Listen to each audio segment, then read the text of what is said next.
Hello viewers, నమస్తే అండి. మా ఛానల్కి స్వాగతం అండి. ఇవి పచ్చిపప్పు అండి. ఒక అరగంట ముందుగా ఈ విధంగా నానబెట్టామండి. బ్రింజల్స్ అండి.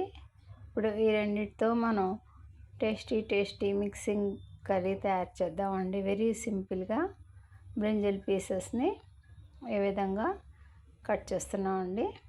చూస్తున్నారు కదా.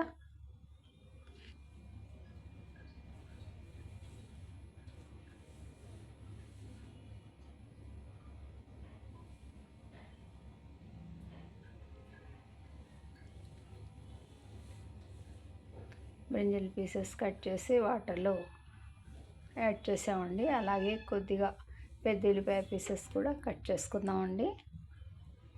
రెండింటిని వాటర్లో వాష్ చేసుకుందామండి.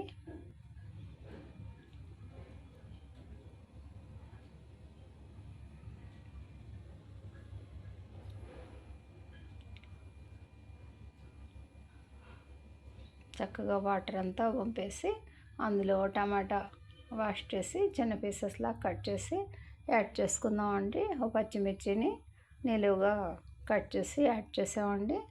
చూస్తున్నారు కదా.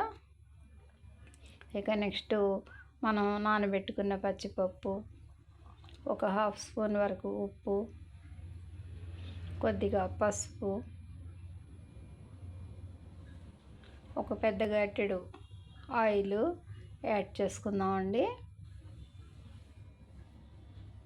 ఈ విధంగా అన్ని పీసెస్ని మిక్స్ చేసేసి ఒక పెద్ద గరిటెడు గుంట గరిటెడుతో పెద్ద గరిటెడు ఆయిల్ని యాడ్ చేసుకుందామండి.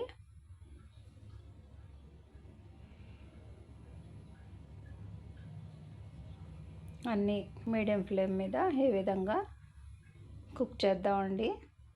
2 నిమిషాల పాటు. పచ్చిపప్పు ముందుగా నానటం వల్ల తొందరగానే ఉడుకుతుందండి. ఇకపోతే కొద్దిపాటి వాటర్తో మళ్ళీ ఈ విధంగా కుక్ చేసుకుందామండి. ఇక రెడ్ చిల్లీ పౌడర్ మన టేస్ట్ని అనుసరించి రెడ్ చిల్లీ పౌడర్ని యాడ్ చేసుకుందామండి. మేము ఒక స్పూన్ వరకు యాడ్ చేసామండి. చూస్తున్నారు కదా. వెరీ సింపుల్ ప్రాసెస్ అండి. మన కర్రీ రెడీ అయిపోయిందండి.